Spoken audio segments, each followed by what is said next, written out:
All right, today we are taking a deep dive into the legal history of race in America. And it's this incredible story, a real back and forth of how the law has been used both to enforce inequality and sometimes to tear it down. It's like a pendulum swinging between progress and backlash. So let's get into it. So let's start with this question. Can just one court case, a single decision, actually change an entire country? It sounds simple, but the answer is anything but. We're going to see how the drop of a judge's gavel has, time and time again, sent ripples through the very fabric of American society.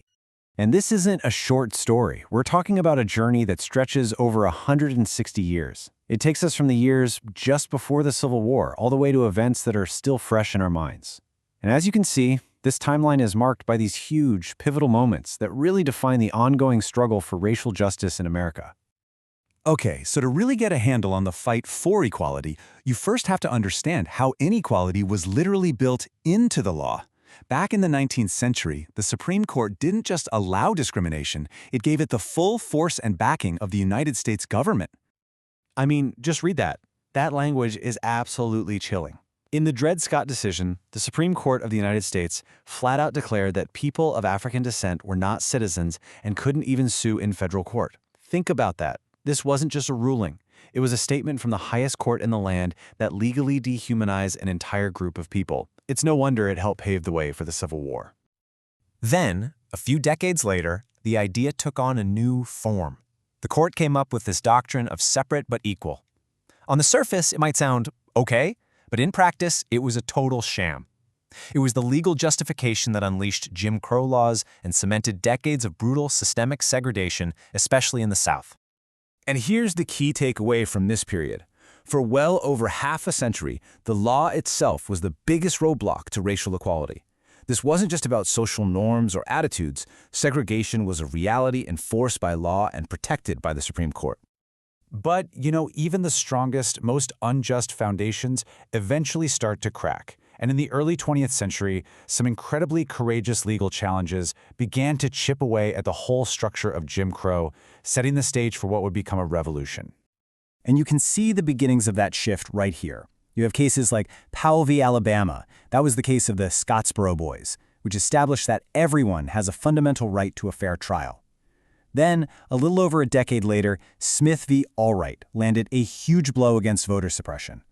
Now, these weren't knockout punches, not yet, but they were definitely the first tremors of the legal earthquake that was coming.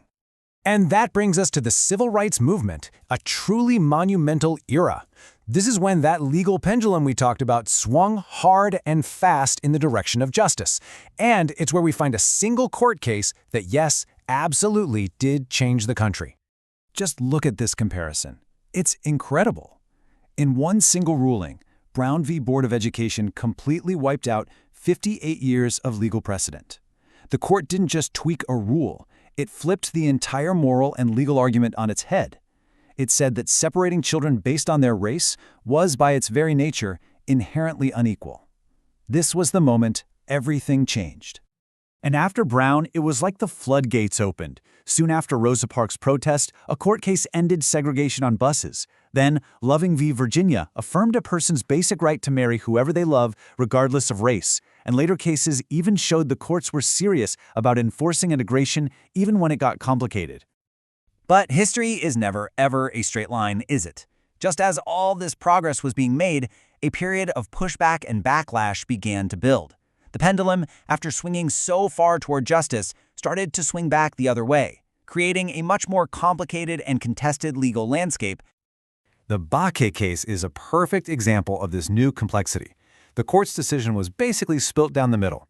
It said, yes, universities can consider race as one of many factors in admissions to create a diverse student body. But it also said, no, you can't have rigid racial quotas. So this ruling kind of did two things at once. It saved the general idea of affirmative action, but also limited how powerful it could be. It was a sign of the tougher battles to come.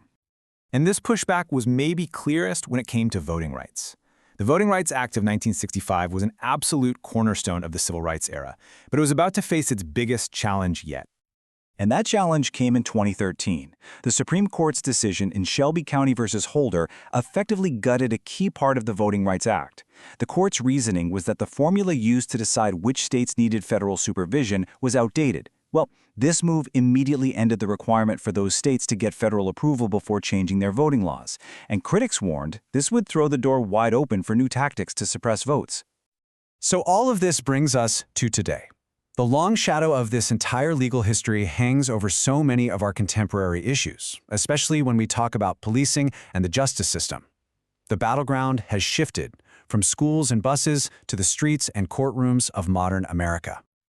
The year is 1991, and for really the first time, a new technology, the handheld video camera, is about to bring an incident of police brutality into living rooms all across the country and the world.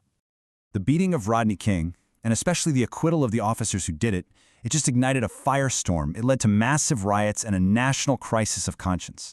And what it really proved was that even when you have it all on tape, getting justice can still be an unbelievable challenge. It exposed this deep, painful disconnect between what the law says and how it's actually applied. Now fast forward nearly 3 decades. Once again, a video would emerge that would stop the entire world in its tracks. The murder of George Floyd at the hands of a police officer sparked the largest protest for racial justice in a generation, not just in the U.S., but around the globe. And, unlike the Rodney King case, this time there was a conviction. But the event forced this massive, global conversation about systemic racism that we're still having right now. So when you take a step back and look at the whole story, you start to see this pattern, right? First, an injustice gets written into law. Then, that injustice sparks protests from the ground up, demanding change.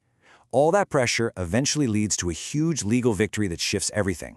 But then, almost always, that victory is met with new kinds of resistance, and the cycle starts all over again. From the fight to end slavery, to civil rights, to Black Lives Matter, you see the same arc play out. Which brings us right back to where we started. The laws, they have undeniably changed. Legal segregation is a thing of the past. New protections are on the books. But has true justice, real justice, actually been achieved?